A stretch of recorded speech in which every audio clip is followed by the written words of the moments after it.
Good evening, everyone, and welcome to the Municipal Combined Council meeting on Wednesday, November 13th. Everybody please rise for the Pledge of Allegiance. To the flag of the United States of America and to the republic for which it stands, one nation, under God, indivisible, with liberty and justice for all. Roll call, please. Councilmember Coyle. Here. Councilmember Deal. Here. Councilmember Gomez. Here. Councilmember Joshi. Present. Councilmember Lombardi. Here. Councilmember Patel. Councilmember Sandelsky. Here. Adequate notice, please. Adequate notice of this meeting is required by the Open Public Meeting Act of 1975, has been provided by an annual notice sent to the Home News Tribune, the Star Ledger, and the Sentinel on December 1st, 2018, and posted in the main lobby municipal complex on that same date. Thank you. I'd like to take a moment to do a moment of silence for our former engineer from the zoning board, Michael Carr, who has passed away. So, moment of silence, please.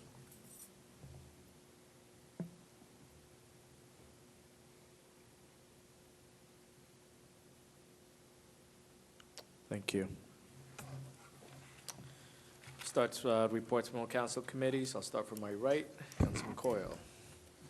Council President, just working on the Mayor's Beautification Program. We'll be looking at, for ending 2019 into 2020, all the main roads, Route 1, Route 27, Oak Tree, New Dover, Inman, Plainfield, and Wood Avenue. Specifically looking at areas that we can identify to do beautification projects that would include post and rail signage and some bulb planting that will have a seasonal growth throughout the first few months of spring. We're also looking at properties to identify which have abandoned cars, high grass, property in disrepair, and signage. That's all I have to report, Council President. Thank you. Thank you, sir. Councilman Deal. None, sir. Councilman Joshi. None, sir. Councilman Lombardi. None, sir. Councilman Sandelsky. None, sir. Okay, moving on to points of light.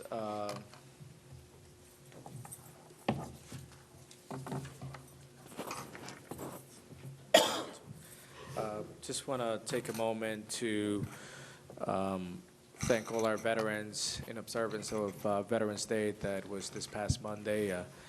Again, I don't think that there's a time that should pass when we don't take a moment to remember and recognize all those who have fought for our freedom and continue to fight for our freedom. So thank you to all who have dedicated their careers, their commitment to this country.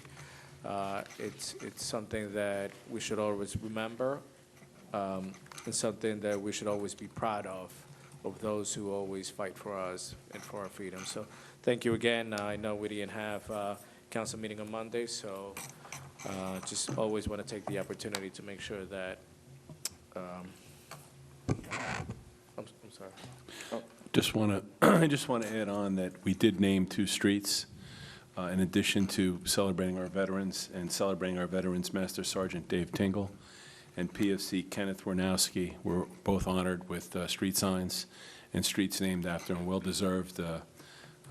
Kenneth Warnowski was a Vietnam veteran, survived Agent Orange, dealing with cancer right now.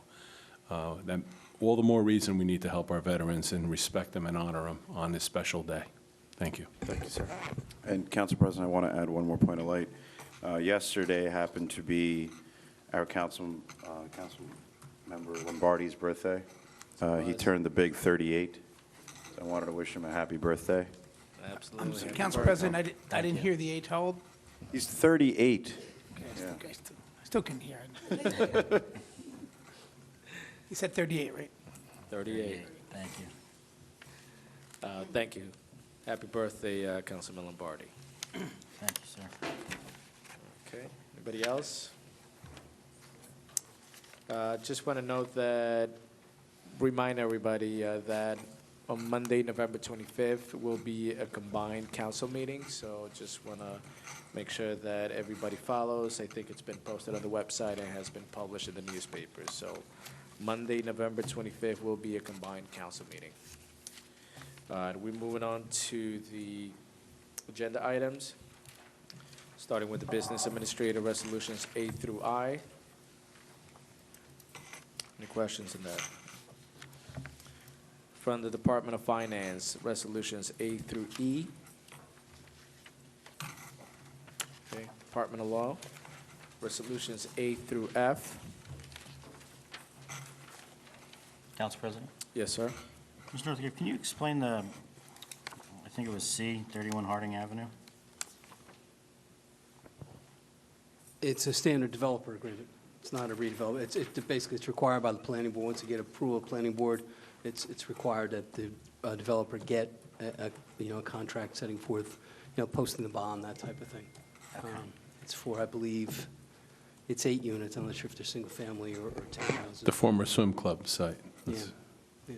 It's already been through the planning board. This is just really more, as I said to Councilman Joshi, almost a technicality at this point, but it's required under the planning board approval.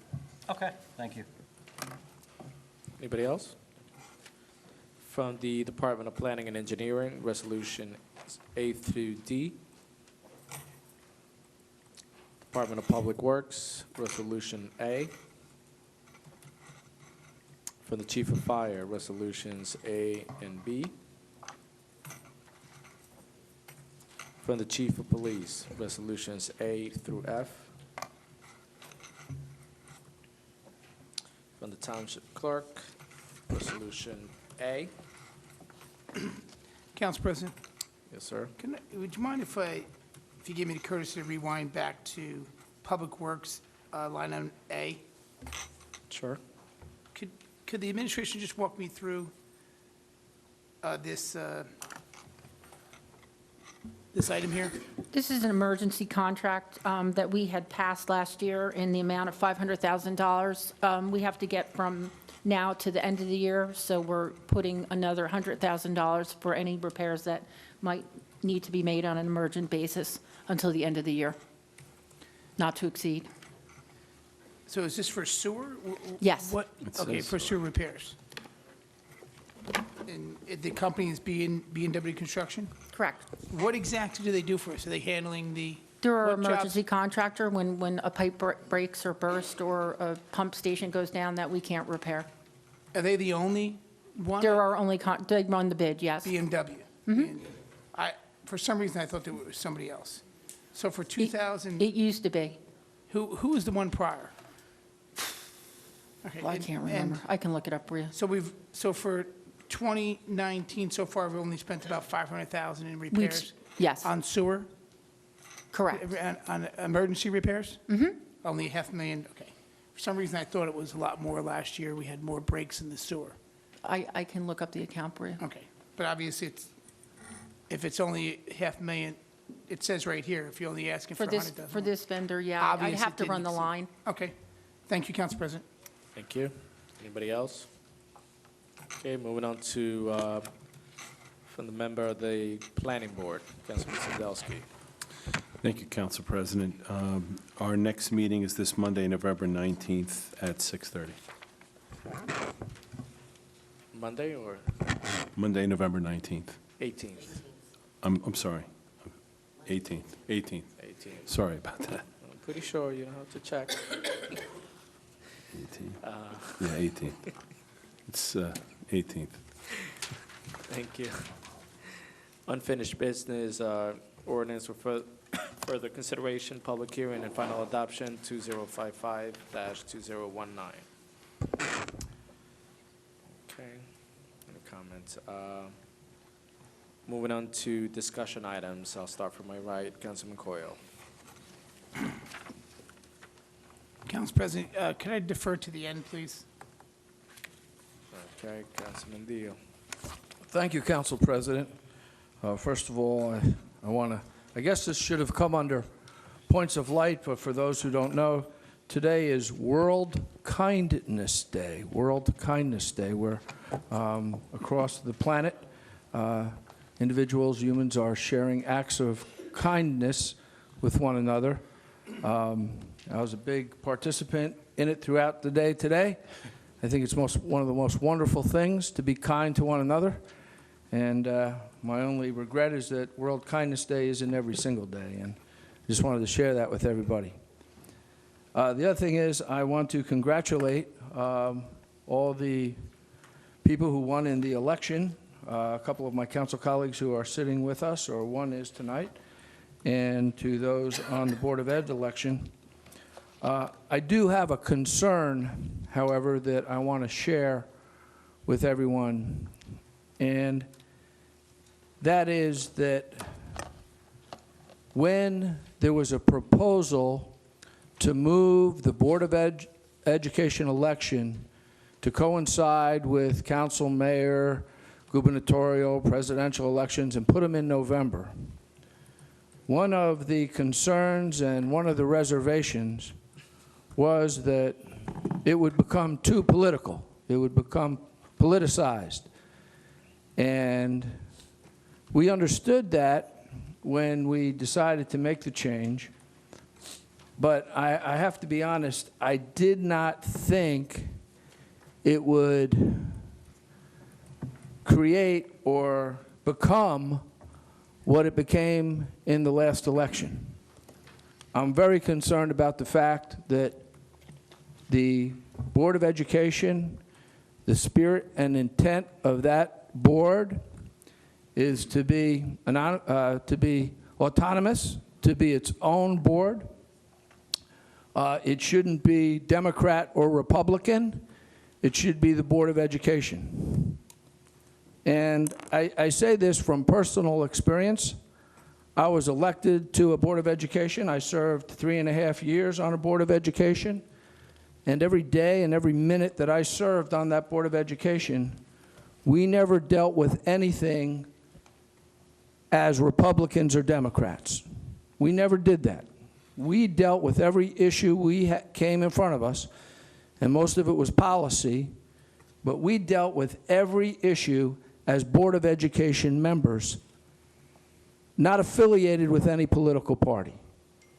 I believe in my heart that's the way this Board of Education in Edison and all boards of education should operate, as autonomous, separate boards, unaffiliated with any political party. And what disturbed me in the last election was what we feared once upon a time as becoming too political became extremely political, to the point where it was downright confusing. The number of signs, the different signs, the locations of signs. Our township, we always have a lot of signs out, but this was different because it was a Board of Education election and a council election. What really disturbed me was the literature that went out. For example, and again, what I'm going to talk about or state now has nothing to do with any specific individual. I congratulate those who won. But a concern I have is that this was on my door, okay? It's a door hanger. Vote for better schools. It's paid for by Better Schools, Better Edison P.O. Box. It says at the bottom who it was produced by, and it has the names of 3 candidates for Board of Education. Then it says vote Democrat. So it says at the bottom, vote Democrat. I don't know if Better Schools, and I would like to know this, if Better Schools was counseled on this. I don't know what stand the county Board of Elections took on this, but were these people endorsed by the Democratic Party? Counselor, do you know if these people were they endorsed by the Democratic Party? I have no idea, Councilman. Well, I know there was at one point there was an MCDO logo that appeared on a piece. I know that the chairman of the MCDO was not happy about that, but that's the extent of my knowledge. thank you, sir. I think I have that piece. This is not it. This is another piece where we have 4 council candidates. It has MCDO on it. Democrats for Edison Town Council, totally understandable. It has MCDO, Middlesex County Democratic Organization, down here. That I know where this flyer comes from. I know who it endorsed, and I believe that I do know that the Middlesex County Democratic Organization was supporting these Democrats or these candidates. That I know. The one, though, in question, and someone was able to get this for me.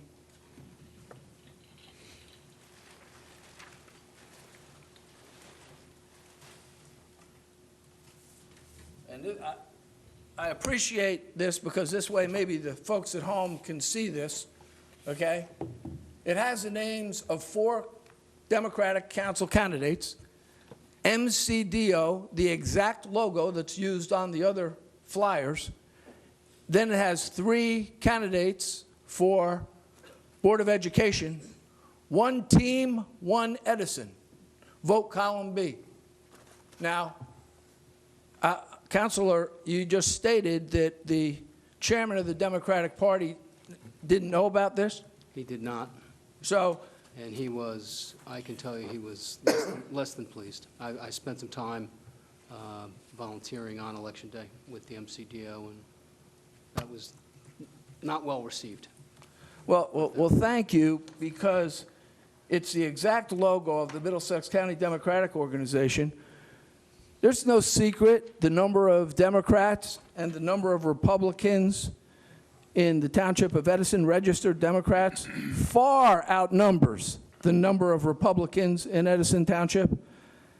And to take the advantage of the MCDO logo, put it on a flyer, 1 team, 1 Edison, to me that affirms exactly what the reservation was a year or so ago, a couple years ago, when we said if we move the Board of Education election to November, it may become political.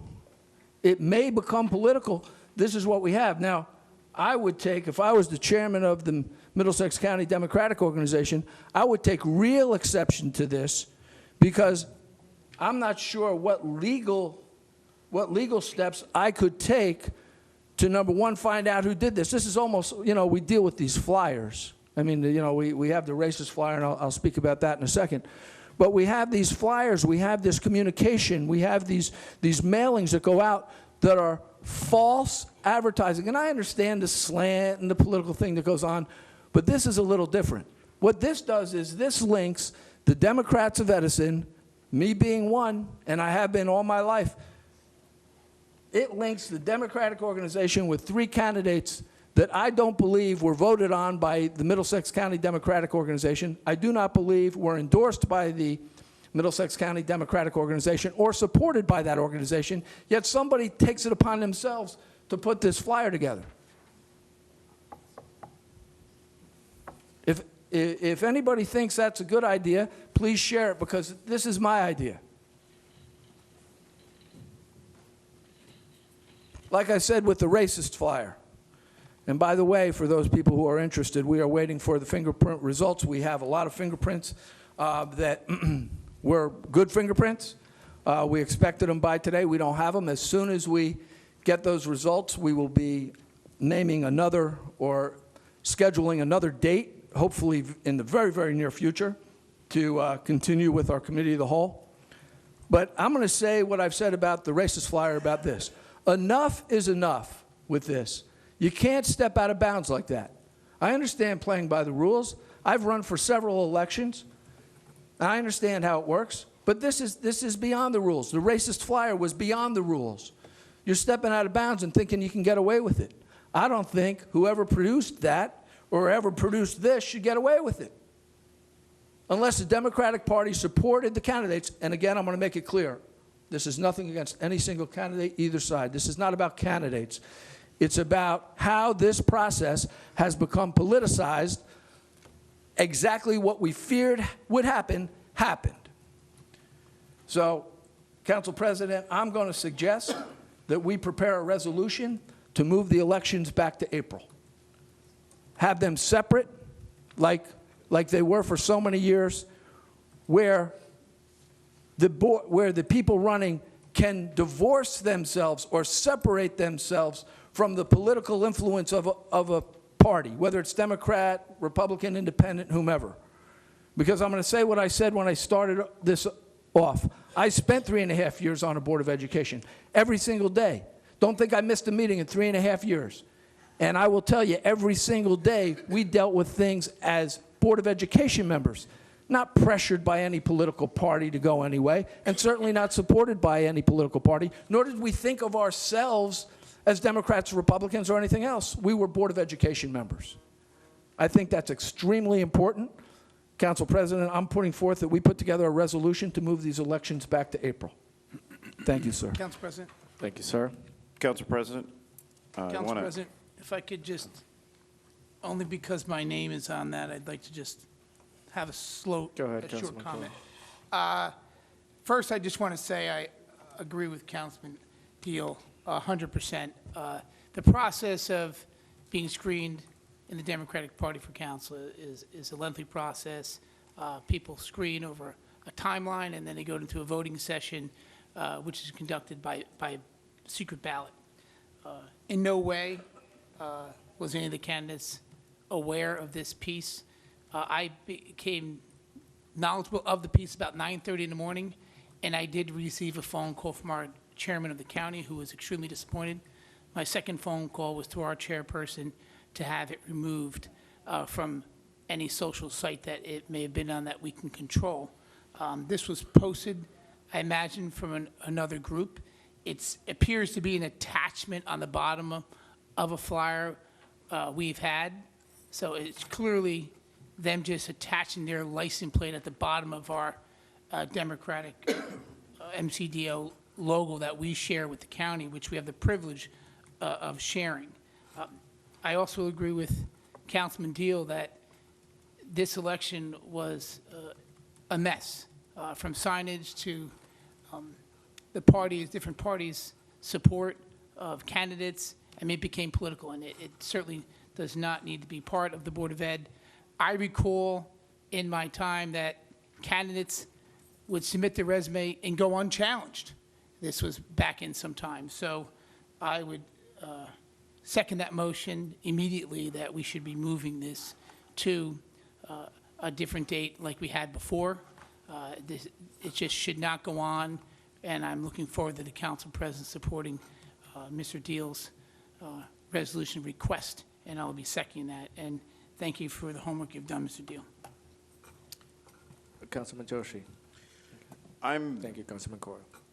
I'll break it up in two parts. First being your first point, Councilman Deal.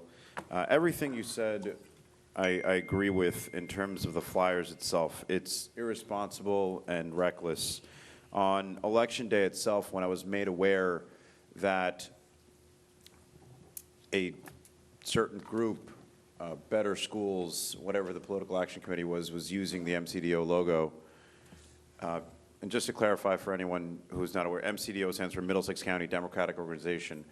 When I found out that they were using that, it reinforces every single thing wrong about politics. And that's the problem. We, in this past election, you know, when I met with a group of individuals, elected officials from around the state, just after Election Day, the Wednesday after Election Day, I met with mayors, assembly people, senators, council people from all over the state, and the one thing that I kept having people come up to me and saying was, wow, your elections are brutal. I don't want to defend Edison like that. Like, why is it that in our town, when it comes to our Board of Education elections, it's a talking point, it's an initiation, it's how people start their conversations from around the state, that they come up to me and they say, wow, your Board of Education elections are brutal. It's because groups recklessly, irresponsibly use logos like this, and it is an ethics violation. It actually goes against the state education, the State Board of Education's ethics. You can't do that. When you file, and I said this during my Facebook Live that I had on Election Day itself, when you decide to run for a Board of Education seat, you are signing your name saying that you will be nonpartisan. You will not engage in anything of this manner. Not only is it deceiving, misleading, but you are breaking your oath that you took when you signed that letter. Something definitely should be done about it. I'm open to condemning this in any way possible. We know the group that did it. Their name is on it. They owned up to it. They clearly made a mistake because it happens to be illegal. And that's not the first thing that was done. And again, I'm also not picking apart the candidates individually. I think that in the heat of elections, especially in Edison, we forget the fact that this is a Board of Education race, when it's not normal to have 10 people seeking 3 seats pouring in hundreds of thousands of dollars for Board of Education seats. That is not normal. That's the reason why we get the type of criticism we do in Edison. You know, we have to address this. Bringing up your second point, I'm not sure if the solution is whether we address the group, because we know who did it, or your alternative. I'm open to hearing the pros and cons for that. I think that, I understand the political part of it. I would like to hear the pros and cons of it. I'm not for it or against it right now. But it does need to be addressed, because this is not the first time where we have specifically an Edison Board of Education races that do this. And let me tell you why. Newsflash.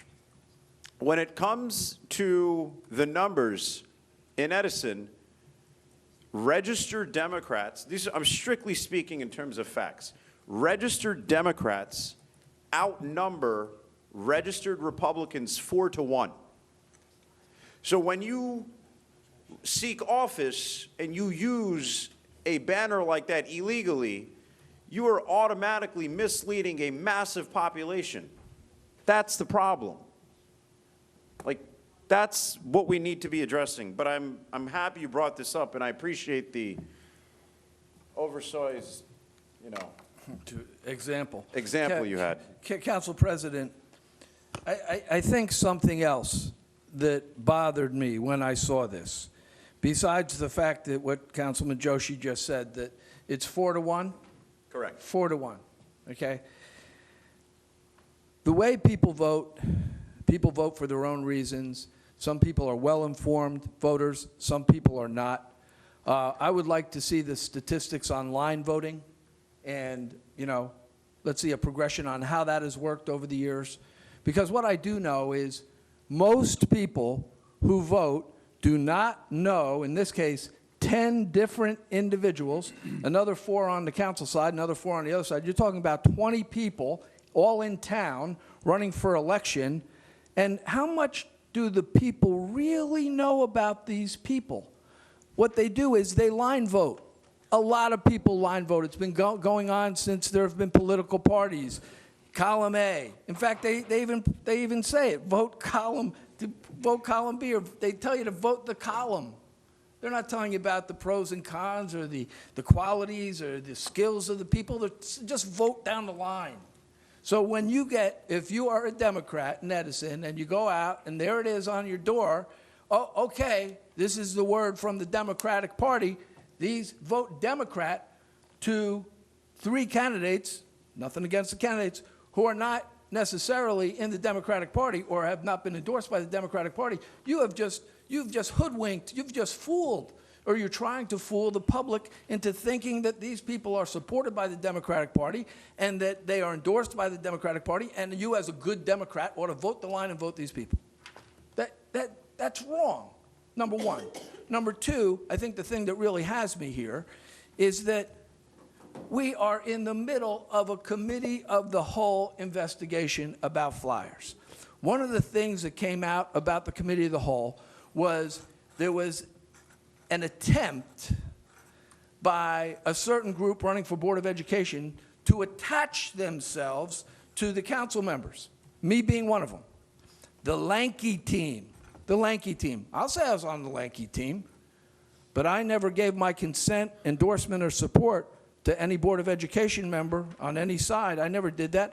I don't think Mr. Joshi did it. I don't know if Mr. Gomez did it. We're all on the Lanky team. Nobody ever came to me and said, do you endorse these candidates? But somebody took it upon themselves to do this, to attach themselves to a Democratic Party. That in Edison, and we go back, when was the last time we had a Republican Board of Education, a Republican Council? Democrats win a lot in Edison, so if you attach yourself to the Democratic Party, you've got a good shot at winning. So an election ago, in the middle of our committee of the whole meeting, we've gone over this, how could they connect themselves? How could anybody do this?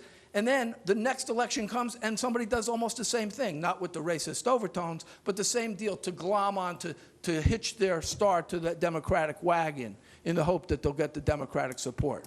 To me, that is indicative of the aggression that happens in these elections. These people are so anxious to win and so determined to win, they step out of bounds. Folks, this is out of bounds. That thing I just showed you is out of bounds. The racist flyer is way out of bounds. And if we do nothing, especially in the face of the aggression we just saw in this last election, what do you think will happen? What do you think will happen if we do nothing? Oh, it's fine. Yeah, we talked to them. They said they're not going to do it. What? I say put real action together. Put it in April, vote it in April, and keep these boards separate like they were originally designed to be, and they are most effective when they are that way. And perhaps you get the better people. Now, one of the criticisms I might hear, well, if you do that, you know, there's an extra cost. $265 million, I think, is the Board of Education budget. Is that it, $265 million? Yes. Yeah, a lot of money. Okay, $265 million. The most important thing with that $265 million is that we in Edison elect the best people. I've learned one thing here. You want to save money? Elect good people. They help you save money. They're qualified, knowledgeable people that will understand problems and solve them without costing you an arm and a leg. You want to elect the wrong people? You'll pay for that. You want to get penny wise and pound foolish? Then do something like this. Glom a bunch of candidates together who may not be qualified. This is wrong, and if we don't do anything about it, then shame on us. I'm asking that we put a resolution together to move the Board of Education elections to April for the right reasons. Thank you. Council President, Yes, sir. I'd like to say that I appreciate you, Councilman Deal, that you brought this issue up. You bring up a lot of very good points, especially linking this to the racial flyer, and it was a Board of Education race that was happening. And we don't want to see this ever happen again in Edison. I don't know if you remember a few months back, we were talking about doing this, and we received hundreds of emails, people telling us not to move this thing. And I don't even remember what the reasons were. They said it's too late, it's not enough time, maybe the money thing that you said. I think we also need to have accountability to the taxpayers for the Board of Education budget and who's running. I think that's another critical point. Also, I heard, and I don't know if it's true, but I heard more money was spent on this Board of Education race than was spent on the council race. I don't know if it's true, but Councilman Joshi said it was hundreds of thousands of dollars. I don't know. I don't know what the exact numbers were, but it was a lot of numbers for something that's a nonpartisan race. So I think you bring up a lot of points, and I'm also in favor of moving the Board of Education election back to where it was. Thank you. Thank you. Council President. Yes, sir. First, I want to say I wholeheartedly agree with Councilman Deal. Councilman Joshi brought up that he wants to hear more about the pros and the cons. I know that Councilman Deal brought up the one con that we've heard in the past, because this was brought up in January or February of this year. Correct. And the one, Councilman Deal brought up the one con of the extra cost associated with an election. The other con that we heard was that, well, not everybody in Edison would go out in April and vote on the Board of Education election. A very small group of people would vote on the budget for the Board of Ed and so forth and so on. So they felt that to really get a good idea as to what the residents of Edison wanted, the Board of Education election should stay in November, which at the time, because of the timing and because of the massive amounts of emails that we got, we decided to hold off, look into it further. And then, I guess 2 months later, the Board of Education sets a referendum for $189 million in December.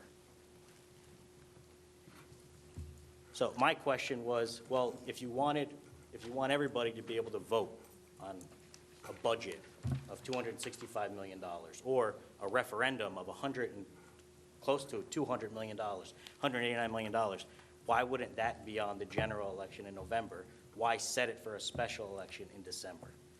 So that, to me, was kind of like a complete, it was just completely opposite of what they said in terms of why they needed the election in November. I will say that before we prepare a resolution, we should just ask Mr. Northgrave to look at the statute, because there may be a requirement for written notice before we do anything like that. Also, I would want to know that if we did this, it would be binding for at least 4 years. I don't want a situation where we would pass a resolution and then the Board of Ed could turn around at their following meeting and pass a resolution changing it back to November. So we want to be sure that what we do is in place for at least 4 years. I can tell you that I did look at this. We do have we did have a discussion on this earlier this year. I may even have a resolution already in my word processing system. My recollection sitting here is that you have to give 2 weeks' notice to the board before you can act. There is language in the statute that talks about once it's moved to November, it is set for 4 years. You have to have 4 election cycles. I think that the intention was that any time you move it, it has to stay for 4 election cycles. But, you know, as with many statutes, as you're aware, they could be a lot clearer.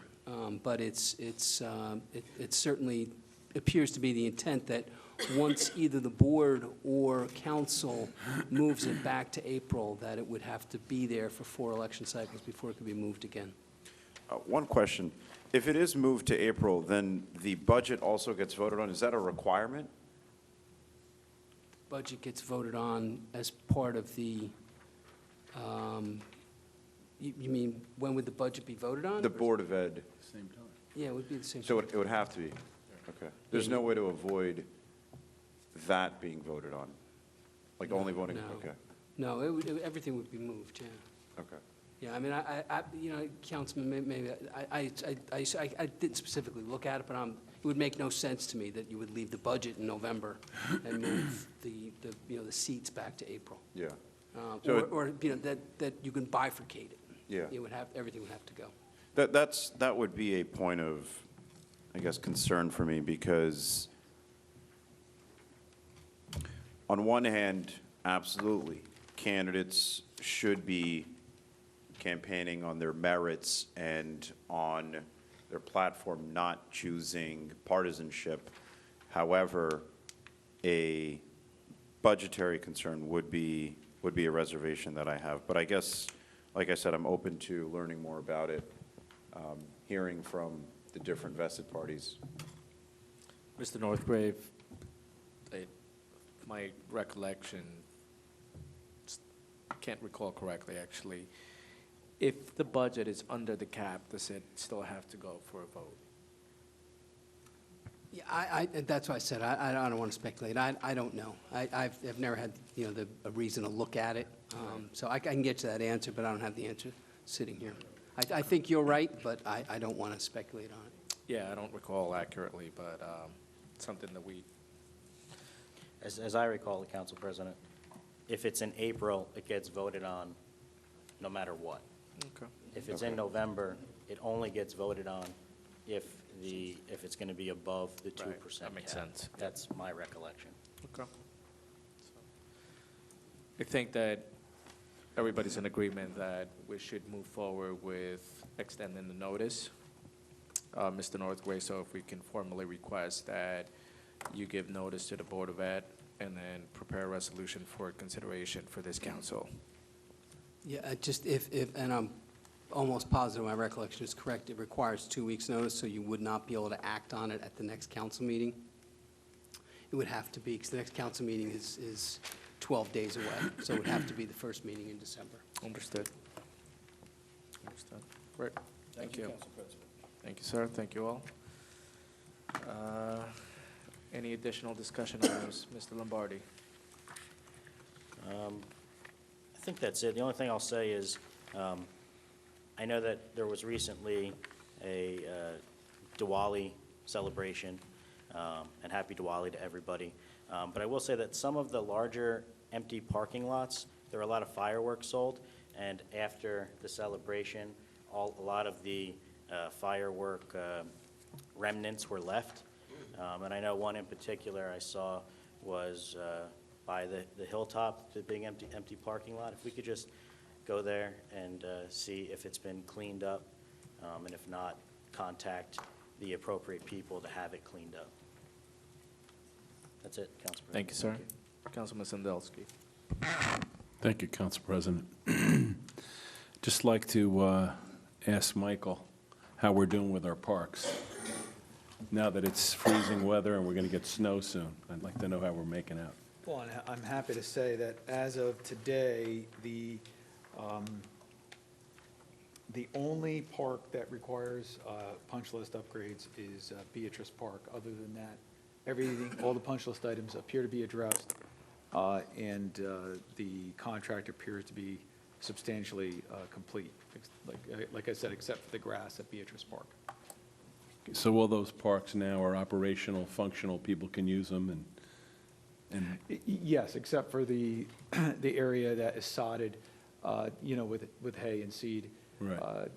Those areas, yes, you can walk on them, but it's not something you'd want to do. But the You really wanna playground stay- equipment The and the playground rest can be equipment, used. yes, is all operational, yes. all right. That's good news. That's good to hear. Yes, fine. I'm glad you finally brought me some good news.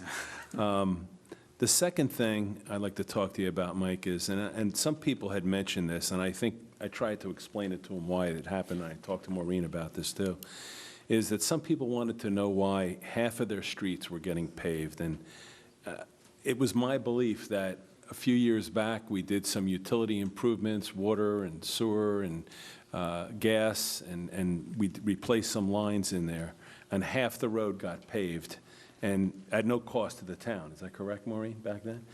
And then now, we were paving the other half of that street that had been deteriorated, so now we have a fully completed street, right?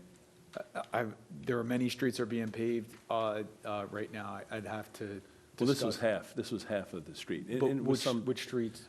This was Richard Road in that Richard area in North Edison. But I do believe that one half of the street was worked on during construction. And I know it because I live on the street. So I know that one got done, and it was paid for by the utility company, center a line to the curb on one side.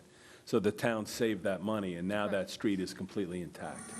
And I think that was in multiple locations throughout the town when It we was. had any of those works, then any of that work was done. So we did save money, and now the street is completely repaved from curb to curb. That's my understanding, yes. Yeah. Now that you refresh my memory, Right. that is my understanding of what you're saying. All right, thank you. Thank you, Council President. Thank you, sir. Council President, I know I commented on Councilman Deal's remarks, but I had one to add on my own as well. To the business administrator, we spoke about this. I was told that when a site comes in and they get approval in a retail area, they will have the ability to become a 24/7 business. And they don't need an additional approval on top of that. If it's not clear in the ordinance, then I think that we should have an ordinance in place that would require a retailer that is operating under certain times, for example, a 9 to 5, if they choose to go and opt to become a 24/7 business, they should at least get approval. I just want to add something on, just so you know, whether it be, I know Planning Board does it, I'm not sure about Zoning Board, because I'm on the Planning Board, but we do ask the particular retail operator. What are your hours of business? What days will you be operating?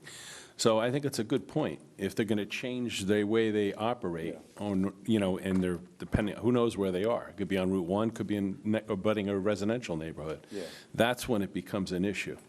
So that might be something well worth looking at, because most of the times, and I know I asked the question, what are your hours of operation? What days are you open? You close Sunday, or, for instance, Chick-fil-A came up the last meeting, and they're closed on Sunday, so they're not open, But certain businesses are open certain days and have certain hours, and if they're going to change the way they operate, that's going to affect the way it affects the neighborhood. Exactly. So that's a good point. And I know you were on the planning board. I served on the zoning board, and we would ask the same question, what are your hours of operation? And, it does impact the neighborhood, but we also don't, I'm not sure if the health or zoning department follows up. I mean, you really can't, practically speaking, consider there are so many retail businesses to check to see whether if in the zoning application, if like a restaurant, for example, a 7-Eleven, or any convenience store were to say that they'll be closing at 10, and then they flip and choose to go to a 24-hour operation. That's something that we should not only look into for new businesses, but we should look into previous ones as well, because there are previous sites, and I know a resident has been bringing this up repeatedly, but I believe he's right in his concern that the time that was initially allocated, in the time that was initially approved, has gone beyond what was authorized, I guess, by the zoning board approval. And how can we address it? That's really something that we should look into. Mr. Northgrave, I don't know if you have anything specific that you can share with us, but I think that I could take a look at it. I don't do a lot of land use. My understanding, but it really is more anecdotal, is that it's normally part of the land use approval process. But there are occasionally ordinances I'm aware of that set, but we'll take a look, see what it is, and, we can make recommendations to amend the ordinances as necessary, or allow the land use boards to set them, as appropriate. I'll take a look at it. Okay. Yeah, I think it's really more for the purpose. If there isn't something in place now, there's just something to delineate that a little bit more further. Council President, I just asked Mr. Northgrave, if it's in the resolution of approval, right, the hours, right? So then it's, right, so then we have Yeah, it, so, and then it's changed, Yeah, you can't, I mean, if the land use approval, if the planning board or zoning board approval says, yeah, this use is approved, hours of operation, no earlier than X, no later than Y, then if there is a violation, then it's a violation of the approval, and we can act on that. Right. We just need to take a look at the original approval. And then if they wanted to change that They to would have to something go back else, to then the they go board. back before whatever board they came before. Exactly. Right, thank you. And a second thing that I want to bring up was our alarm fees. The way that the ordinance is currently written, a resident who gets, and not just the alarm fees, other fees as well, I know that we have ordinances right now that have fines that are so small, or perhaps they are dated, that if they were to get these fines, if residents were to get these fines, then it's almost dismissible. And I noticed that last year we had collected about $85,000 in alarm fees. Now, the first, second, and third alarm fee that goes off is, it's just a warning. There's no actual fine to it. It's the fourth alarm that you get charged, or you get a $50 or $75 fee, and then the fifth one, you get another fee as well. These are resources that are taken from our police department. I know that whenever the police department gets an alarm call, they always get, that's 2 cops off the road. That's, in my opinion, we should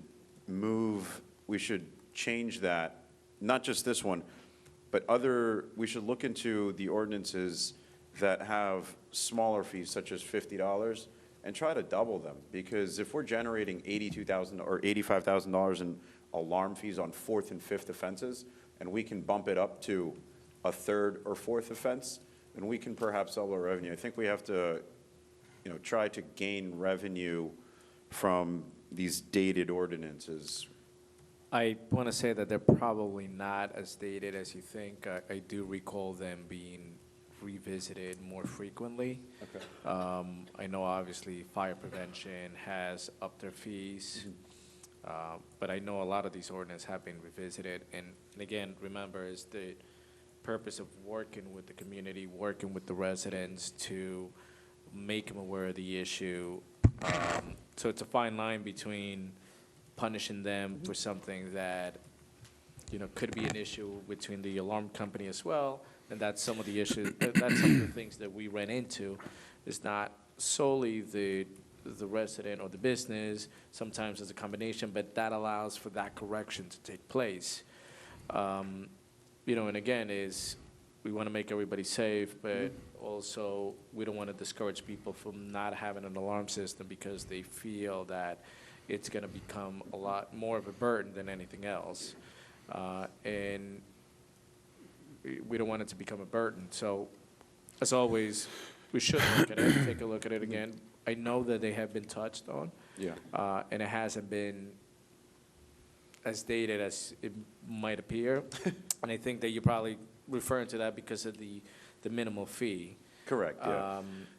Unfortunately, it's part of it is we try to make it a service combined with an encouragement to for people to be safe, but also not penalize them. So if they're dated and we want to revisit it, one of the things that we normally look at is what are the surrounding communities doing, Yep.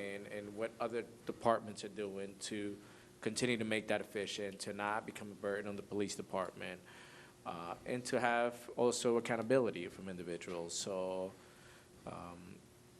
let's take a look at it and see when the last updates were made and the last changes, and see whether we want to do anything going forward, or we think, after our analysis is adequate to maintain. Yeah, that makes sense. And, the intention is not to punish anyone. It's more so that if there are fourth-time, fifth-time offenders, maybe they didn't get the point the first 3 times because there's no fine. It's completely waived. It's a warning that you get 3 times. So even if it was, third time was $25, to go from 82,000, perhaps we can go to, if not, 200,000, maybe 150,000. I'm just throwing out hypothetical numbers. But I'm saying that, one, we can achieve 2 objectives. The first being that we can get residents to pay attention more to their alarm that's going off, or try to take action to remedy that, as well as the secondary benefit that the township would get is more revenue. Council President, I just have a few practical tidbits for Councilman Joshi, like what you had. Being a commercial property owner, because it happens to residential as well as commercial, when I get an alarm, I get my cell phone called, and I tell them, don't dispatch the police, because the alarm company does call you, right? Yes. So you have a choice, you have a choice. If you pick up the phone, I tell them, don't come. And then I go out to the building and I check and see what's going on. And if there's a problem, I'll call the police. Yeah. Most of the time, it's somebody setting off the building or not knowing what the alarm code is or anything like that. Sometimes there's problems with the actual equipment itself. And then the people try and get it taken care of if there's something. It could be a fire, a smoke alarm. Yeah. It could be a smoke detector. I had one recently at 4:30 in the morning. It's not that I wanted to go out there at 4:30 in the morning either, but with the fire, it's different. They come out because it's a fire call, So they're going to come regardless. They don't call your cell first. They'll call you after, but the fire department's going to be dispatched. I can understand how it would be a nuisance, but like you said, we're just trying to get people to comply and use their alarm systems prudently, to make sure that, and we don't want to hurt people and we don't want to hurt businesses, like Councilman Gomez said, that we're trying to be more practical about it and just make sure that we're not wasting our police or fire people's time going out to the sites. Exactly, yeah. Okay? So, thank you, sir. All right, moving on. Council President? I didn't get a chance to finish my discussion items. I just commented on the Board of Ed. That's correct. Thank you, Council President. First to the administration and to police. I wanted to first comment, I was able to visit a middle school, and Keith Jackson, Officer Jackson, did a drug addiction awareness education day there. It was about 45 minutes. He's done it numerous times in the past. It was educational. I really think it was necessary. But I'm also curious if we could step up that in the school systems. I'm not sure if that is directly for our decision only or it's a combined effort of the school system. I want to share, and we've lost another child who grew up in the Edison school system, age 25, just on October 26th to a drug overdose. I know the mayor takes this serious. We both have a history to discuss. I have a personal interest. It's in my family. I don't just preach, I also practice. I haven't had a drink in almost 4 years, January. This is serious. You don't see pills. The addiction for opioids is not something you can smell like alcohol. It's not something you can identify by age, weight. It hits all different types. And I think it's extremely important that we raise the bar in Edison, not just for our school kids, but also for the workforce, and knowing that people can come in confidence to have a discussion. I'm not saying we don't have something in place already. I know we do. But I guess my question to the administration at a later date, I don't need this answer right now, is to be more involved in the school system on a weekly basis, and to know if we're doing 10 visits a year today, what would it cost to do 20? I think the kids, from 6th to 8th grade got a lot out of it. I mean, the presentation that Officer Jackson put together is really insightful and educational. It goes over a lot of points of contact, decision-making, and just awareness of what can happen to you facing an injury, taking medication, or being around the wrong influence. So I just think it's extremely important. This is not the first Edison resident. It's happening over and over again. I know this council has been very supportive. I know the mayor's been supportive, but I would like to look collectively together with this council and the mayor and the administration to look at 2020's opportunities to educate. I'm going to change that subject and move on to some code enforcement issues. To the administration, I had given a complaint several times about 1076 Amboy Avenue. And this complaint's been going on for probably 16 to 18 months. This property is truly operating a mechanic garage out of their residential home. I don't think the residents would have a problem if it was going on in this backyard, but there are 6 to 8 vehicles that are around that property, 3 in the driveway, and when the property is available next door, they park in that driveway when that property is vacant. This weekend, I received several calls and pictures of a large truck on dollies working on the brakes out in the middle of the roadway there. I know the mayor's beautification initiative is to, care about our main roads and make sure we enhance the opportunity for communities, because this takes away the value of your property. When you have tenants who take advantage of landlords, and we can't control the landlord, no, we have to find them, but each item takes away from a community. And the neighbor who invests in new pavers, new siding, and windows, then you have this person next door who just wants to continuously do the same thing over and over again. So, and I mentioned this numerous times. I'm not sure where we sit, but I hope this is the last time that I'm discussing this. And every time it's an excuse. Every time it's just one more car. And this weekend on Saturday, huge operation. And then on Sunday, back-to-back cars, full hangout. Not just a regular home mechanic with a short jack that he uses from his trunk. Full-on professional commercial mechanic tools, and I just think it's insulting to the residents who live along Amboy Avenue. It's insulting to the community who invest in their property. I think there are a lot of great things going on in Edison, and these are just things that just take away. And as a council person in that community, when I get a phone call, it's not even polite. It's how many times do I have to complain to you? How many times do I have to complain to you, Councilman? And I know we're on it, but and I have to go refer to our counselor, because when you have a landlord who can't control his tenant, I just don't know where the boundaries are, and I'm hoping one day there'll be some tenant enforcement, and they have responsibility. And I can't answer that, I'm not an attorney. But I'm not asking for a comment right now, but I hope it's the last time, and it's ridiculous. I also just want to follow up on 82 Follow, and I can wait tomorrow for a report. I reported on flooding on 82 Follow. I reported on a curb review on 103 Hickory. I also discussed having tree trimming in Edison. It's a great time to look into where we could trim our trees as the leaves are coming down. I also have a question to the administration. Is it possible we can use any of the tree fund money to hire contractors to trim trees? Can that be separated or not? Okay. Very specific. How much money do we have in our tree fund now? About 374, I think.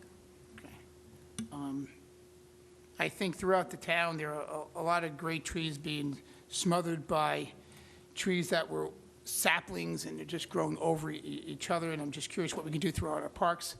Papiani Park itself, I mean, is one of our best parks we have with the lake and the fountains, and now all the new artwork we have. I'm just curious if we could look at that project for 2020, but of course evaluate this fall. I also asked for a snow meeting to evaluate our truck power, manpower, CDLs, and how we plan to attack the next snowfall, making sure that we're going to put our main roads first, which I know we are, and I know these conversations are happening. I just want to follow up. It's November. We last year had an early storm right about this time. We had a couple of notifications of a storm possibly coming. It didn't happen, but I would like to have that meeting, and I'm prepared to meet this week or next week to the administration. You know my calendar, and I'm ready to meet on that subject. Last, I know Councilman Zendelsky brought up some paving with streets and the short paving or split paving of roads. I had a complaint, which I have probably half the answer, but it was brought to my attention off of Jefferson. The congregation Bethel has a property, I believe is identified, that with a court pull-in, drive-around, drop-off area. Yeah, I emailed the council on this, several of you, but that's private property. We don't pave. Okay, so you That already, answer- okay. That answer went back to the school I itself. got that email, thank you. Yeah. I got it. I met with the resident who is part of the congregation there, and I said, well, like, if you own it, we can't pave it, but I just wanted to make sure we had an answer by email. And we did send them an email response? Okay. Thank you, Council President. I have nothing else. Thank you, sir. Okay, moving on to the approval of the volunteer firefighters. I have a motion to approve. So moved? Second. All in favor? Aye. Thank you. I'll forgo Council President's remarks. Moving on to unfinished business. Ordinances for further consideration, public hearing, and final adoption. Clerk, please read. Bond ordinance provide for various improvements to and preliminary cost in connection with the acquisition and commencement of operations of water utility system in and by the Township of Edison and the County of Middlesex, appropriating $15 million therefore, and authorizing the issuance of $15 million bonds or notes of the township to finance the cost thereof. Thank you. I'm going to open it up to the public for comments.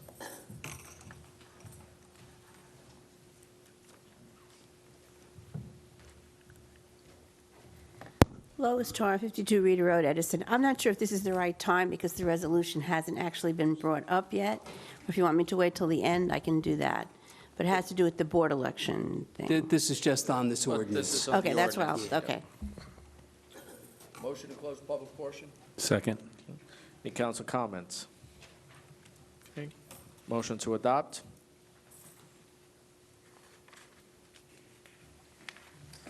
Council President, Yes, sir. I think that we should wait for Councilman Coyle to get back, because I know this requires a supermajority. Oh, So yep, perhaps we should sorry. wait for Councilman Coyle to get back before voting.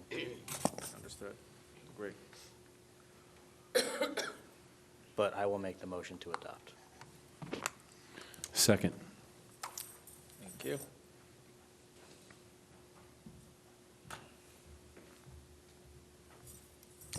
Councilman Coyle, Councilman Lombardi made the motion to adopt this ordinance.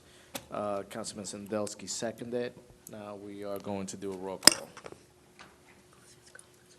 Councilmember Coyle? Yes. Councilmember Deal? Yes. Councilmember Joshi? Yes. Councilmember Lombardi? Yes. Councilmember Sandelsky? Yes. Council President Gomez? Yes. Okay, new business. Okay, in light of the obvious problem the clerk is having, speaking, if it's okay with you, Council President, I'll read the title here. Yes, sir, please. read. Ordinance 2056-2019, ordinance approving the application for long-term tax exemption and authorizing the execution of financial agreement with 1099 King George's Post Road Urban Renewal LLC concerning the property known as the proposed block 390.A, Lot 1.03, the former block 390.A, Lot 1.A4 in the area of 84-1075 King George's Post Road, Edison, New Jersey. I have a motion to introduce. Council President, Sir. I move this ordinance be passed on first reading, published according to law, for further consideration and public hearing set down for Monday, November 25th, 2019. Thank you. I have a second? Second. Roll call, please. Councilmember Coyle? Yes. Councilmember Deal? Yes for introduction? Councilmember Joshi? Yes. Councilmember Lombardi? Yes. Councilmember Sandelsky? Yes to introduce. Council President Gomez? Yes. Ordinance 2057-2019, ordinance approving the application for long-term tax exemption, authorizing the execution of a financial agreement with 1145 King George's Post Road Urban Renewal LLC concerning the proposed block 390.A, Lot 1.02, the former block 390.A, Lot 1.A4, in the area of 844-1075 King George's Post Road. I have a motion to introduce. Council President, Sir. I move this ordinance be passed on first reading, published according to law for further consideration and public hearing set down for Monday, November 25th, 2019. We have a second? Second. Roll call, please. Councilmember Coyle? Yes. Councilmember Deal? Yes to introduce? Councilmember Joshi? Yes. Councilmember Lombardi? Yes. Councilmember Patel? Oh, it's Councilmember Sandelsky? Yes to introduce. Council President Gomez? Yes. Okay, moving on to the public comments on the resolutions. I'm going to open it up to the public. Mrs. Tard, you had this is on the resolutions. Lois Tar, 52 Reeder Road, Edison. I don't want to see the baby thrown out with the bathwater. And what I mean by that is, if you've ever done any election work in Edison, you know how horrendous It's not the on whole the election resolutions. process is. Oh. That's why I didn't come up, because she Oh, I told thought me. you were Yeah. commenting on a resolution. No, that's I'm why you. sorry. Okay. There's still time, Ms. Starr, just, it's a little later. Just, you're almost there. Ms. Orchid, go ahead. Mr. Cockle. I'm sorry, I thought you said a resolution, so. John McCockle, 77 Saffron Avenue. I'm a little hard of hearing, so could you explain that resolution to me? Which one, sir, about the Board of... King George Road, Post Road, and, Oh, that was, those were two ordinances. They were, there's two separate warehouses that are proposed to be built on King George's Post Road. The property was subdivided because of a difference in elevation in the property. And this is, each of the ordinances are for a long-term tax exemption on each of the warehouses. Is this on the south side of the Freedom Trail? I don't know where the Freedom Trail is, sir. I believe it's, if you were heading on Woodbridge Avenue, coming from New Brunswick towards Woodbridge, it would be on the Right side? right-hand side. All right. But then apparently it's on the south side of the Freedom Trail. Thank you. Okay. Thank you. Mrs. Orchid. Hi, Maria Orchid, 83 Jefferson. I was just wondering, why does a warehouse need tax exemption? There is some significant, there's a couple of issues. One of them is the property is a fairly steep slope.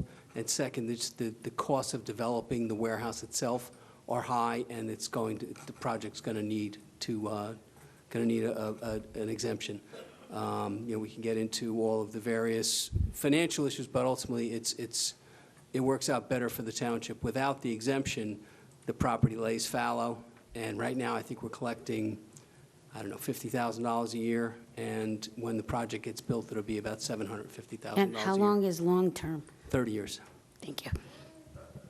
Thank you. Still on the resolutions. Anybody else on the resolutions? Motion to close the public portion? Second. All in favor? Aye. Aye. Okay, anything to be pulled? Start from my right. Councilman Coyle. None, sir. Councilman Deal. None, sir. Councilman Joshi. None, sir. Oh, actually, yeah, I'm sorry. The 31 Harding Ave, that was 619. Councilman Lombardi. None, sir. Councilman Sandelsky. None, sir. I have a motion to approve the consent agenda without Resolution 619. So moved. And second, Second. roll call, please. Coyle. Yes. Councilmember Deal. Yes. Councilmember Joshi. Yes. Councilmember Lombardi. Yes. Councilmember Sandelsky. Yes. Council President Gomez. Yes. Resolution 619. Councilman Joshi. No, I just wanted to vote separately. I don't have a comment. We are voting. We are separately. voting separately. Motion to adopt. Second. Okay, roll call, please. Councilmember Coyle. Yes. Councilmember Deal. Yes. Councilmember Joshi. No. Councilmember Lombardi. Yes. Councilmember Sandelsky. Yes. Council President Gomez. Yes. Okay, moving on to oral petitions and remarks. Mrs. Tar. Sorry, Jerry. Okay. The time to comment is over now, ma'am. Yeah, that's what I was afraid of before.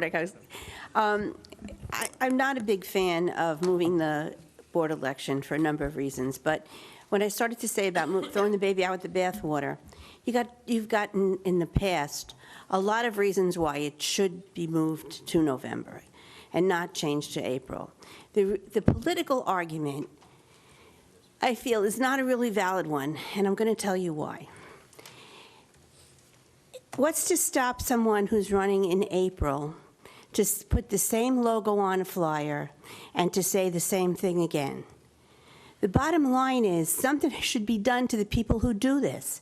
There's ample opportunity for a candidate to disclaim a flyer. They know about them, they find out about them. There's ample time to clarify the mud that goes on here. Lord knows, having gone to challenge vote-by-mail ballots down in East Brunswick, elections in Edison, I come originally from Hudson County, and they talk about Hudson County. Let me tell you, Hudson County's got nothing on Edison. It's, Mr. Northgrave shaking his head. I live in Bayonne, and I was a former Hudson okay. County council. Okay, so maybe they're equal, but we No, I didn't say I disagree with you. I just was clarifying why I was shaking my head. Okay, all right. If we don't hold people accountable, and the people who are accountable, it's like when you punish an entire classroom for something a child does. There's a way, I don't know if there is a way to hold them accountable. I don't know how you report it, I don't know what you do with it. But the object is to stop it. And I don't think moving the board election is going to stop it. I think something greater than that has to be done to stop it. Thank you. Mr. Shine, I'm sorry, you were on the list, and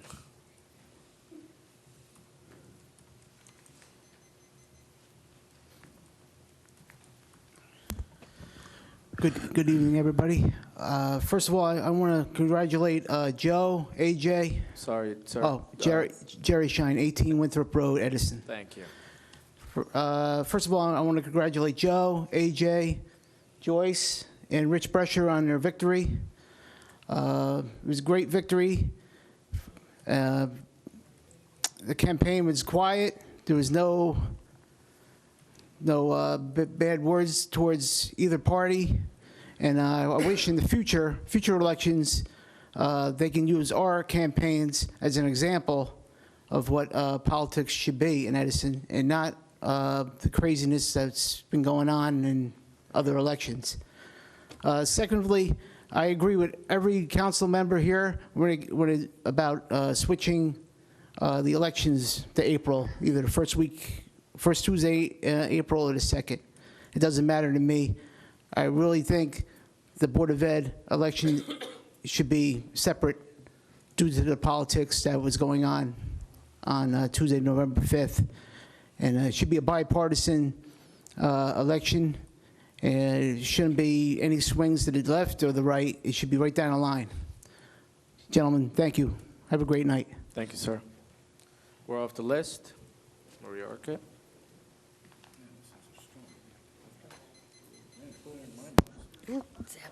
Maria Orchid, 83 Jefferson. Thank you again for the opportunity to speak. Congratulations to Joe, AJ, my friend Joyce, and Richard.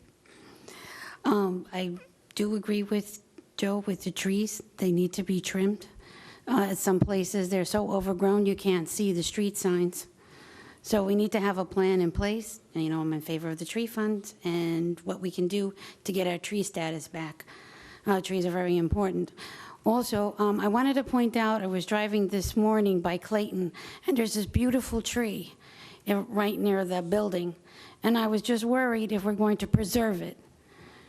I know what happened to the trees over here by Axon, and is there any way that we can see what their plans, CarMax plans would be to make sure that trees and those older trees are preserved?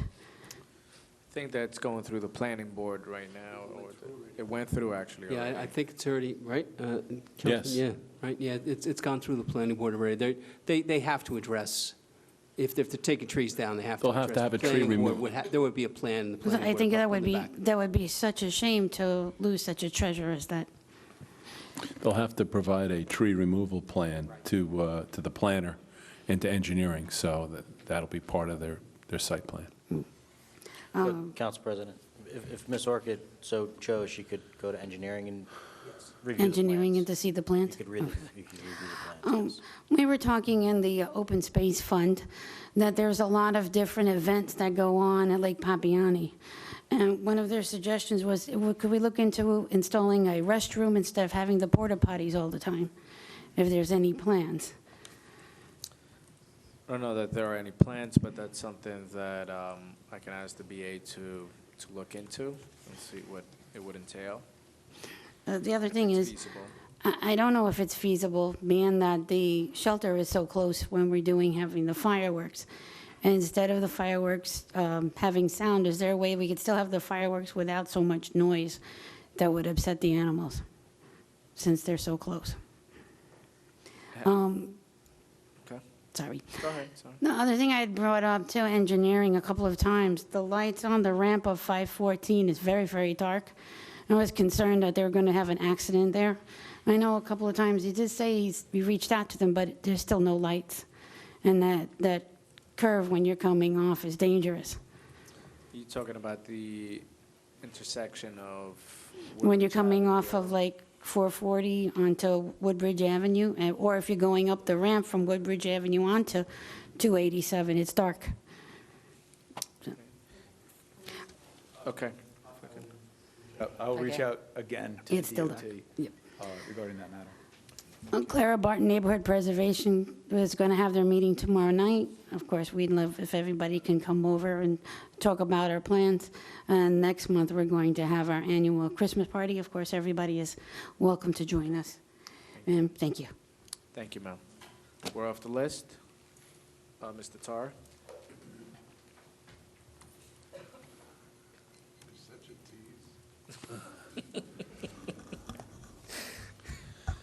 Don Tar, 52 Reeder Road.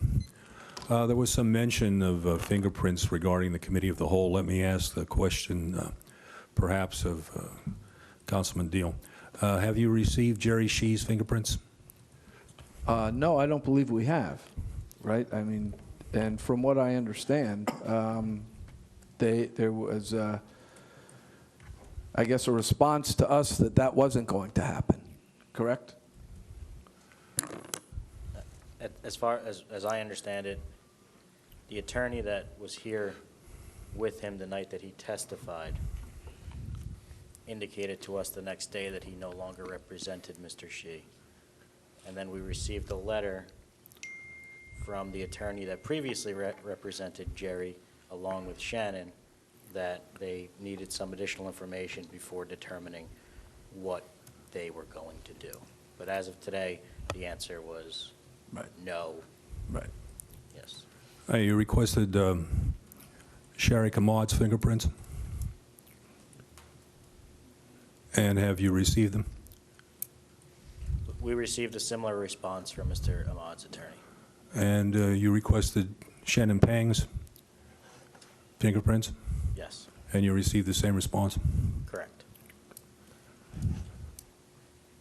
Not too long ago, at the last Committee of the Whole meeting, Jerry Shee sat in that chair right there, and he villainized members of this community. He called us racists because we opposed some of his tactics and some of his policies. In an attempt to respond to that, two of us attended the Board of Education meeting. And he smugly sat there while the board attorney told us we couldn't address those concerns. It was fine for Jerry Shee to call us racists, but we could not approach him at the Board of Education meeting and draw any sort of conclusions from that. We were totally shut down.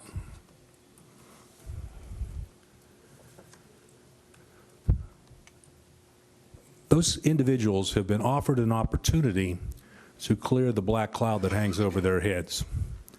One fashion or another, each of them has been brought into question regarding some sort of complicity in that racist flyer. One testified that she is wonderful in computers and has a master's degree in computers, yet also testified she couldn't send a blast email. She had very selective memory. He couldn't remember anything. Strange, he's the president of the Board of Education, but can't remember what he had for breakfast yesterday, but can remember all his wonderful accomplishments on the board. Don't you understand, gentlemen, that what's happening here is they're rubbing your nose in it. You've got people coming here who just will not admit to anything, will not testify in any regard, and dare you to do anything about it. You've been very nice. Councilman Deal told me this is the Be Nice Day. I think it's time we quit being nice with them. An honest person, and there are two types of people here. An honest person being given that opportunity would have said, absolutely, you take my fingerprints, I will show you I had nothing to do with this, I am not complicit, no involvement whatsoever. But then there's the other type of person. There's the sniveling coward that will hide behind what we say, victims, calling themselves victims, but yet refusing to try to clear themselves. A person of honor and integrity, a person with a moral compass would say, take my fingerprints and compare them. But not a sniveling coward. Not a person hiding behind their attorneys and refusing to submit.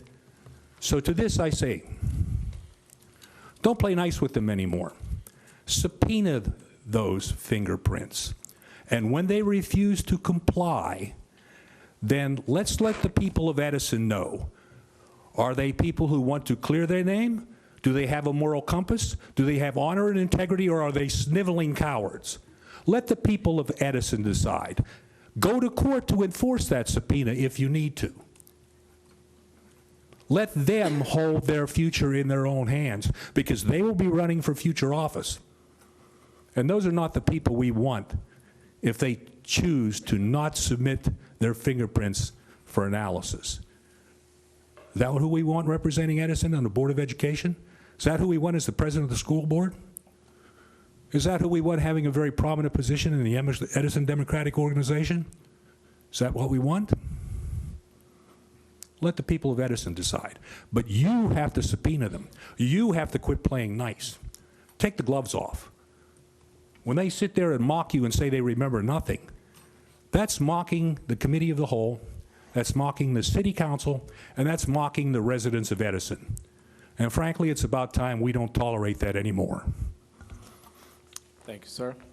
Council President, Yes, sir. I have a question for Mr. Tarr, because I don't understand. You say you went to the Board of Education meeting to share a concern that you had. It was a personal concern.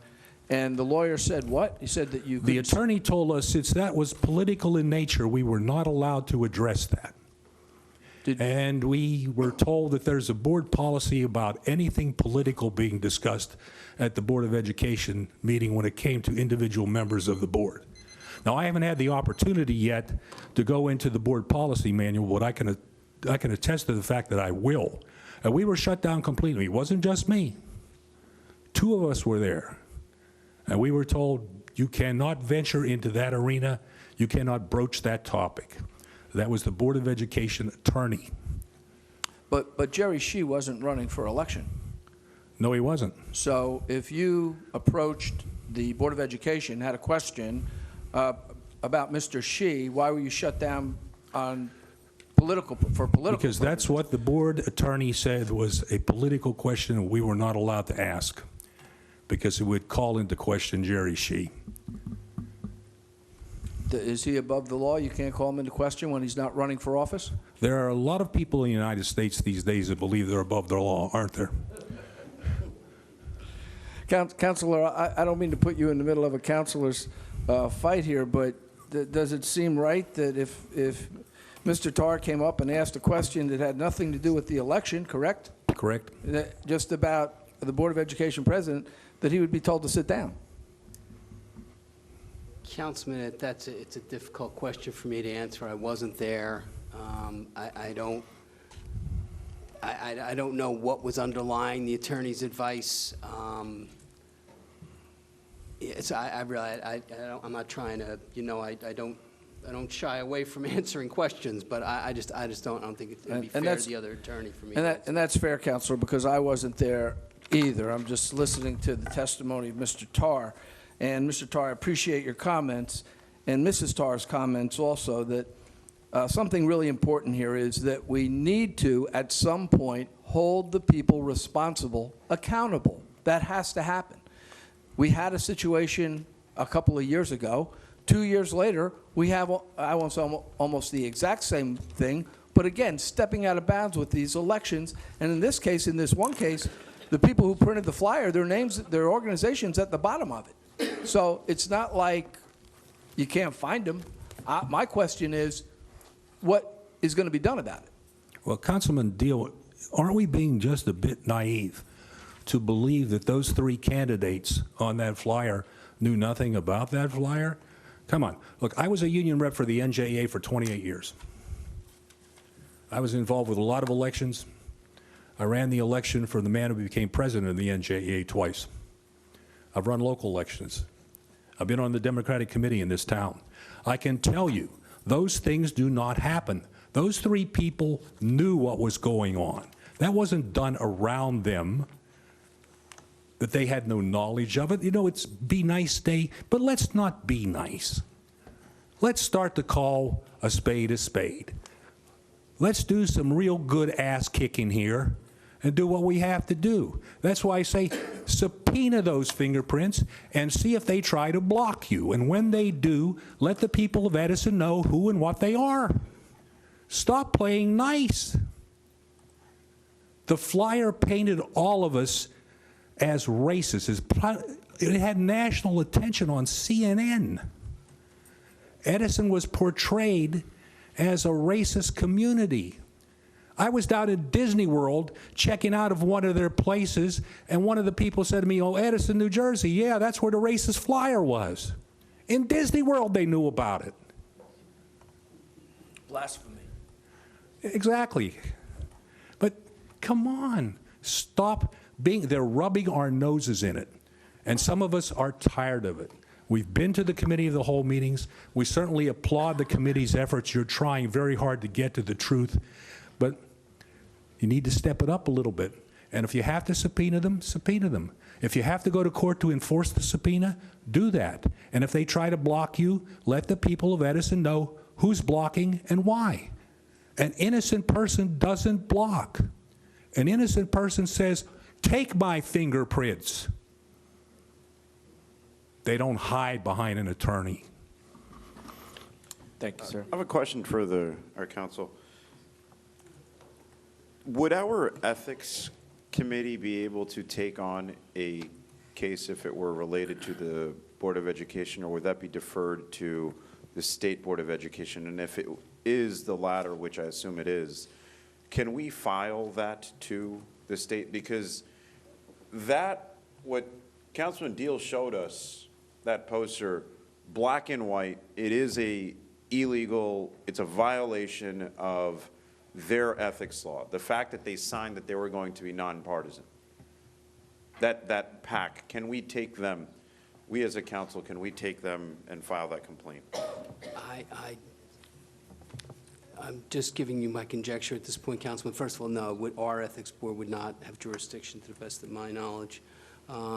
But the whole idea of an ethics board is that pretty much anyone who thinks that there has been an ethical violation can file a complaint. Whether, I assume that is with the State Board of Education, but candidly, I don't know. So it's conjecture on my part as to, but if there is an ethics board, you can certainly file with them. And, there's probably some other avenues as well, but certainly, whatever ethics panel there exists, and I'm sure there is one, you would certainly have access to, regardless of whether you sit on this dais or sit in that audience. So I know an individual can, but to rephrase my question is, can we as a council submit this complaint to the state ethics board? I like would in a form of a resolution? I assume you could, but I will take a look at that and report back if that's your desire. I think if we can, I think we should, because like I said before, the fact that we have Board of Education elections that outspend council elections, sometimes mayoral primaries, Board of Education elections that cost hundreds of thousands of dollars, that's insane. That there's something clearly wrong with our politics. And the people that step out of bounds need to be held accountable. I know we're doing it with one flyer. This one, we just happen to know exactly where the Political Action Committee, what their address is. We can take them and file that ethics complaint if possible. Council President, Mr. Tarr makes a lot of good points. Some of them aren't easy to hear because when we're the committee and the point is made that our noses are being rubbed in it, nobody likes to have their noses rubbed in it, but the truth be told, you kind of feel a little helpless. You're sitting here, you're trying to do the right thing, you're trying to get the bottom of it, and it's continuous stonewalling, non-cooperation. And I bring this point up, Councilman Joshi, because we're here talking about this because when the whole case was taken away from our police department by the AG's office, nothing happened. When we sat here a year ago as a council and said, okay, let's go to the Attorney General, let's send a letter out, let's tell them nothing happened. And I'm fearful, or I'll say that I'm pessimistic that if we approach the state for anything at this point about these issues that we're having locally, I don't see much help. I don't see the cavalry here at all. We do need to keep them accountable. We will keep pressing just to let the people who are interested in it. We're not going to stop. I agree that we should take it to the legal limit with these folks, and do what we need to, and maybe we need to look at this one now, because this is certainly an ethics violation of some sort, and we just need to find out at this point what is the correct avenue, what's our best path to get this done. Because I'm not going to stop. I think everybody here knows that. I've been talking about it for years now. Sometimes it seems a little long-winded, but that's how strongly I feel about this. You know, hearing the story that you're in Disney World, and you're in Disney World, and you hear this awful story about Edison, and that's what happened. For those who don't know or don't remember, when that flyer came out, we were painted as a racist town. Us, almost like the Hallmark card for diversity, is painted as a racist town. Us, who have a wonderful history of different community groups working together, painted as a racist town.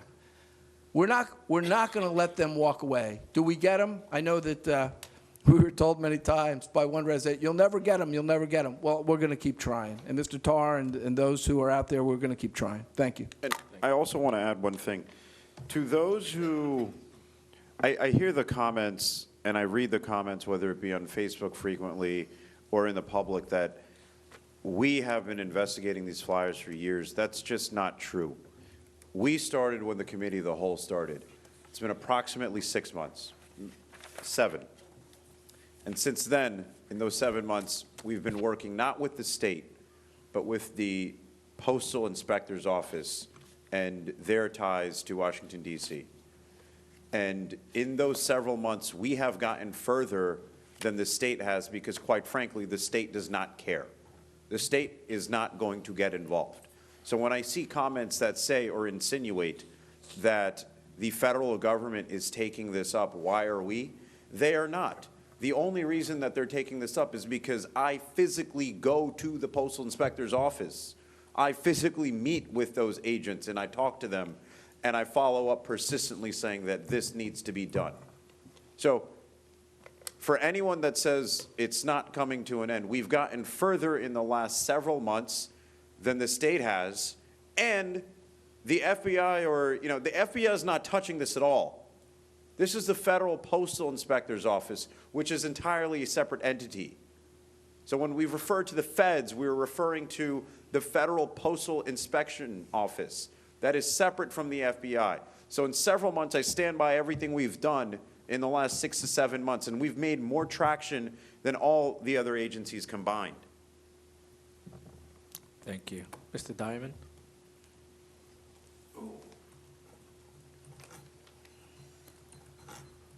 Bruce Diamond, 74 Calvert. Couple of things. You know, with the school elections, I thought it made more sense initially to have them at the same time we have the regular elections. That brings more people out. But based on what's going on in the last 2 school board elections, I'm not sure the ugliness that comes along with the school board elections really makes sense. As to the hate flyer, I'm a simple guy, but I don't understand why the Edison Police Department can't take one of those 100 flyers that the postal inspector gave you and run those prints. Why can't they do that? And if they can't do it, why can't the postal inspector do it? Can I answer that? So, common question I'm regularly asked, and I'm going to give you the exact answer. Because the state AG, the Attorney General's office, oversees all police departments, including, they trump, not actually using Trump's name, but they take precedent over the Middlesex County Prosecutor's Office, as well as all local police departments. So the state Attorney General is the head and foremost authority in the state government as well as municipal. Because they took over, our chief in our department, which I've spoken to, cannot touch it. Even though we have the fingerprints, they can't do it. Why can't the postal inspector's office? That's federal. Yes, and that's why I have excluded the prosecutor's office. I'm not working with the Attorney General's office at all. I'm only working with the postal inspector's office. What they've done is they've taken the disc, which has the prints in specific formatting, in order to be run through the APHIS system. And they are not working with the state agency, which they usually work with down in Trenton, because even the postal inspector's office didn't get a response from that Trenton agency that they normally work with. Then they've had to take those prints and send them off to DC, which now they are in Washington, DC. This was as of a couple weeks ago, like a week ago. So this, when people ask me these broad and general questions, there are very, very specific answers to it that are just factual. It is what it is. I think we all want to get to the bottom of this as quick as possible, but I know exactly where it is, and I know the process. So, Mr. Diamond, to answer your question, the ones who are running the prints are the postal inspector's office. So now I'm curious, did the Middlesex County Prosecutor's Office push this up the ladder, or was they asked to hand it up the ladder? Why did the Middlesex counties give it up? My understanding, Mr. Diamond, and it goes back a few years now, but my understanding was that the Attorney General's office came in fairly quickly after the flyers hit and took, quote, jurisdiction. And that was the last, as far as I know, that was the last that our police department heard. But the Attorney General's office, you know, as I'm sure you know, the pecking order is AG, Prosecutor's Office, Police Department.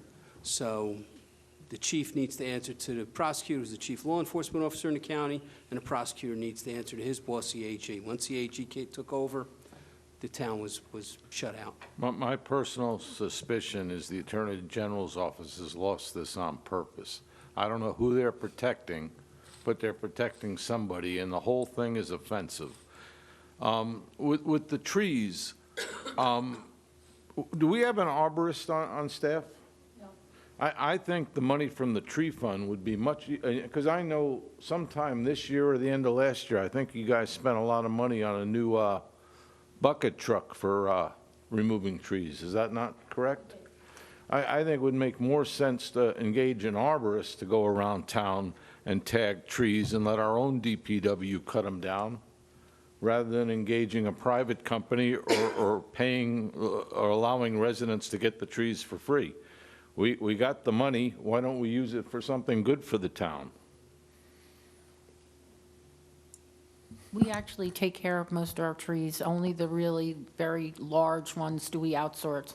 But why wouldn't we get an arborist to go around and help? I'm not disputing what you said. Well, who do we have to find out from? Is it these nice people that need to say we want an arborist? I've heard more than one person out here say they want an arborist. 2020 budget. I think 2020 budget's going to be lost in water and sewer. Thank you, everybody. You have a lovely evening. Can you show me the flyers you're talking about afterwards? Sure. Ms. Shipp.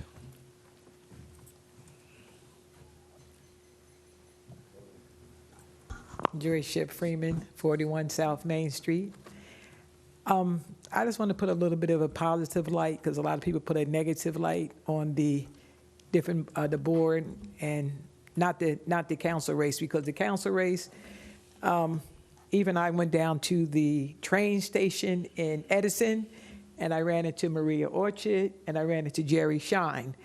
And what we all know, what I want everybody to know, is that we are Edison first. Republicans, Democrats, Independents. We should always feel like we're Edison first. That should always be number one with us. All right? Number two, being a retired educator, I want more young people to get involved in the elections. And what I like that we had young men involved in running for the Board of Education. And they ran a very clean race. They were stayed up front, and I want that to be known that people, you know, were doing the correct thing the whole time. And another thing that I was reading what some people said about me saying about a splash park, but they said, oh my God, my taxes, but I want to assure them that there are grants and there are funds out there for that. So it wouldn't be an additional tax to people, but, you know, every day I read Piscataway Now is getting one, this group. I don't want us to be surrounded by them and us not be a part of the whole thing. And last but not least, I would like to thank everyone for their support. Thank you very much. Thank you, ma'am. Sir?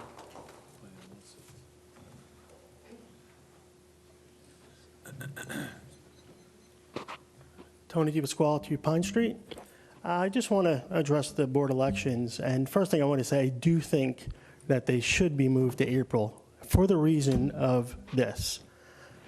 The political part of this whole election was a disgrace.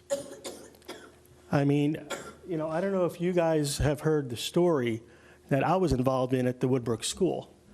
And what happened was, it was the candidates' night. And I heard about the flyers, you know, being put out at the other meeting. And let me just say, the flyers of the arrest record of one of the candidates was illegally gotten, which is being looked into even more.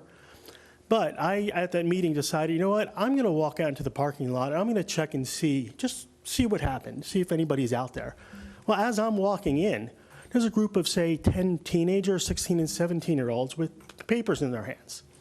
And I said, excuse me, guys, what are you doing? Well, we're just going to hand these out. I said, no, that's something you can't do on the school grounds for this. And they were like, why not? You can't. I said, can you please give them to me? So they gave them to me. They continued walking in, and I went over to Mr. Shee and said, Mr. Shee, this is what's going on. You know, can you address this or something? Now, let me say, about 20 minutes before that, I walked in, was wearing a shirt, which I didn't realize would be a problem, but it was supporting candidates. Mr. Shee complained that I was wearing it. I was asked if I would turn the shirt around inside out, which I did. Not a problem. But when I went to Mr. Shee about this, he said, no, I'm not doing anything about it. No, forget it. No, it just, that's what he didn't care. Somebody called the police. Police showed up, talked to me and the kids about it. And then while that was happening, I went back in to get Mr. Shee. I said, Mr. Shee, you want to come out here now? The police are out here. You might want to address it. No, I'm not. No, forget it. I'm not doing anything. No, just leave me alone. I don't get what was going, well, I do get what was going on there. You know, and to me, okay, you complain about me wearing this shirt that's supporting 2 candidates that maybe you're not supporting, you're going to complain about it, fine. But as the board president, would you not think you would want to be involved in something that's happening with a group of 10 students? There's something going on there that's just not correct. And it's something that, you know, needs to be looked into. And the other thing, you know, I really want to address is, you know, this was seen by a lot of people. And I'm sure it was seen by people on the council. And, you know, a little disappointed that one of you up there, only one, actually addressed some of the political issues that were going on. But nobody else that I saw, I could be wrong, denounced any of this type of stuff, where it should be denounced. It should be from the council at either one of your meetings or however you guys want to do it. But you guys are the head council. So this is something, you know, the woman was saying, we need to hold people accountable. Well, that's your job, to hold people accountable. If you guys are silent, people are going to continue to do what they want to do. But if you guys say something and let people know they need to be accountable, well, then maybe things will change. But again, if you guys stay silent on things, residents are just going to do what they want to do. And the last thing I want to address, last night I decided to come to the library board meeting. And I saw some videos prior meetings. And if any of you have ever attended the library board meetings, I actually came up here and told them how much of a disgrace they are to this city, because all they did was argue the whole time. The president arguing with all the other people on it because they couldn't get on the same page with anything. If this is what, you know, this is the 5th largest town in New Jersey, and I haven't told them this. I said, you guys are all intelligent people. You can't get together on ideas? You're going to spend your time consistently arguing? It was a total disgrace. I would suggest, if you haven't, to watch some of the videos or attend a meeting and just see how awful it really is. I even told them if somebody else from another town came to one of these meetings, they would laugh. They would laugh at the committee over our libraries and say, these are the people that are running your libraries? I'm telling you, it was a total disgrace. So that's all I have to say. Thank you. I'm glad you brought that, if I could comment. I'm glad you brought that up just with the libraries, because it was actually a year ago at the November meeting where I had gone through loops and hurdles and expressed my frustration with the library board. There's no secret. It is by far the most dysfunctional board or form of government that we have. You can't get anything done on that board. My suggestion is when we appoint people, which is what I said earlier on this year, when we appoint people, we need to really scrutinize who we're appointing and make sure that we're just appointing the right people. That board is by far, I'm not even gonna hold back. It is the most dysfunctional. I mean, you have people throwing ad hominems for no reason. You have people throwing, tantrums. It's just, I can't even express, and I applaud Joyce Freeman, who's in the audience right now, and Maureen for trying to run a very effective meeting. But it's hard when certain people have personalities that are not conducive to government and are not Right. Yep. easy to make decision-making And I do have to say, I do agree with that with Joyce, because she was one of the only ones that tried to kind of get a handle on things. Yes. But when you have one against so many other people, it's just difficult to do that. I mean, you had a library director who just talked about spending, $500,000 on all this stuff. Now she wants to spend $214,000 more on something else. And they were like, well, we just spent all this money. Did you do any research on this? And the response was, well, we just need to do it. This is what we need to do. It's just, it just doesn't, it's really shameful. Yeah. It really is. And people have said to me, why the library board? Why is this suddenly a thing? It's the same reason where I got into the lengthy and elaborate dispute with them last year. That is a percentage of your tax dollar. That is more than $5.5 million that this board is responsible for. That, when it's $5.5 million and nothing's being done, and that's really how it's entirely dysfunctional as it is, that is a disgrace to government. That's Right. not, I can't expect a resident to look at that board and then take any of us seriously, knowing that we had a hand in putting them there. Right. Well, just as another example, the board president was saying, to everybody else, what have we done? What have we accomplished? The grounds person, I think that's who it was, got up and spoke about all this stuff that he did, like 15 minutes before. And then he's going, well, what did we do? We haven't done anything. And then one of the ladies was like, well, he just spoke about what we did. It's just like, I don't know if he wasn't listening or I don't know what was going on. But it was just, I don't know how many more times to say it. It was disgraceful. Thank you, So, sir. thank you. Thank you very much. Anybody else? Mr. Diamarin.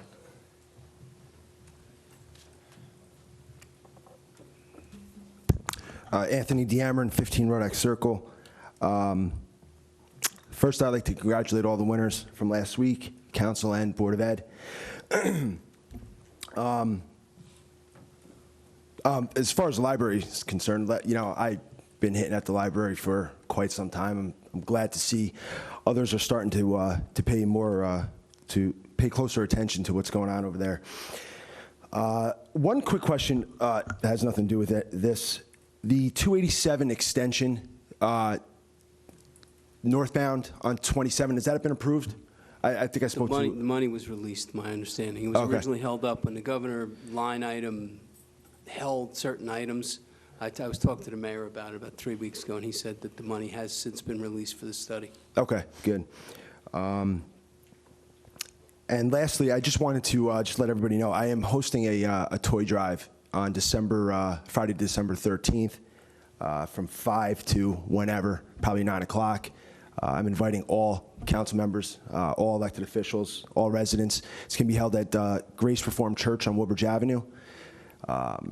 I believe Santa might make an appearance, so there'll be some light refreshments, so I encourage everybody to come out, and it's going to go to a good cause. So again, the toy drive on Friday the 13th, December 13th on Friday. So thank you. Thank you, sir. Anybody else? First-time speakers. Rebuttal?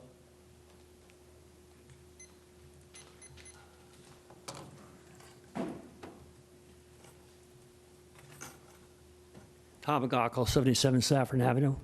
Councilman Yoshi, I'm one of the minorities. I'm a Republican. Among all my children You're who are still welcome Democrats. here. They're all Democrats. I guess I didn't bring them up right. Anyway, first, Woodbridge Avenue. Woodbridge Avenue is a county road. I know it. I've known it since it had a blacksmith on it.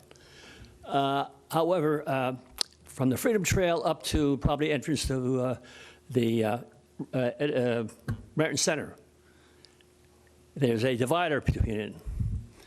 And that divider is full of weeds and trees. It hasn't been cut or anything for the last, whatever. I never remember it being clear. The same type of a road in Woodbridge Township going over the parkway. No grass, no weeds. Someone cuts it, someone must maintain it. And there's a barricade there. I realized that it would be difficult. But it could be done. Now it's a project because the trees are growing this high, the weeds are this high, and it's a mess. Now you say, well, it's the county. Well, Edison is a large part of the county, and we should be, it's a good example of that would be whoever maintains Amway Avenue underneath Route 1 does a marvelous job. Whenever something different is in a car driving with me, they'll say, wow, doesn't that look nice? So they should be congratulated because they do a fine, fine job. So again, I would ask the council to consider approaching the county and tell him that what an eyesore it is. This is Edison. We want it to look decent, but if you go up that Woodbridge Avenue, and I shake my head every time I see it, you can't blame it on the Parkway because they own, I realize the not the Parkway, the Route 287 should maintain part of it, but a large part of it is not. It's Edison, part of Middlesex County. So therefore, I would like you to do something about it. Second of all, it's kind of a touchy subject, but does anyone on the council know that there's been any kind of approach to the township purchasing the American Legion Post on Brower Avenue? I have heard two rumors. I don't go looking for them, but I've heard two rumors now about that property, and I understand it's not for sale verbally, but it's a nice piece of property, and I don't want to pick up the News Tribune next month and saying, oh, they purchased the property. Is someone interested in the council? Do anyone in the council know that they were interested in it? So my last conversation with the members, actually the people that used to run that Legion, was about a month ago, and I don't think the circumstances have changed. The state is going through their finances right now, just because it went under, and they're not at a point yet where they can sell that property. That was my last conversation with them. So right now, the state taxation department is kind of overseeing everything. Which department? It's the Treasury. Yeah. Okay. So as far as you know, the township, Edison, has not made any attempt to purchase that property. Not to my knowledge. I'm looking at the BA. I've never even heard about the property. I don't think the BA has either. So I would say, if council hasn't heard of it and neither one of us have, I probably know. All right. And one other thing. I just want to thank those council people that attended the dedication of adding the dedication to Jefferson and Stafford Avenue for Mr. Private First Class Warnowski. It just so happens that his father, of course, on Amway Avenue in Jefferson was also honored by that, placing a placard with their name on it. So thank all the council members that did show up, and there are quite a few of you. So thank you. Thank you, sir. Oh, one question to Maureen. Didn't we apply for a grant related to the grass areas along the curbs, like from, or jug handles, that would address one of the points that he just brought up? Not a grant, but we'll put a call into the county Oh, okay. and state. Council President, I Yes, just want to make Councilman sure, I did reach out to the county in regards to that. In fact, there's a sidewalk hiding over on the right-hand side of that area between the Greenway and Raritan Center. So I believe they're going to address it. I know I saw people out there doing some repairs to the road. It's probably a good time to get to the weeds and the overgrowth of the trees there. But I think some progress will be made, and I'm sure we can reach out to our freeholder, Charlie tomorrow. Thank you, Council President. Thank you. Anybody else? Rebuttal, Mrs. Tar?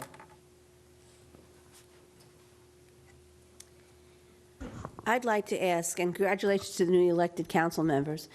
I'd like the former council members and the newly elected council members to do the citizens of Edison a big service. And that is to reach out to Committee Chair Kevin McCabe and ask him, using the political clout of Edison, to file the ethics violation on behalf of the Township of Edison. I think he has a lot more clout and will have a lot more, if he'll do it, will have a lot more influence on having something done than apparently the council is having trouble getting it done as it is. And since Mr. Northgrave said he was already upset about it, it might not hurt to help, to give him a little bit of encouragement. Thank you. Thank you, ma'am. Council President, I'll certainly second that direction, and I think it's a good idea. I think we should reach out to the chairman at this time. Thank you, sir. Anybody else? Motion to close the public Second. portion? All in favor? Aye. Motion to adjourn? So moved. All in favor? Aye. Meeting stands adjourned.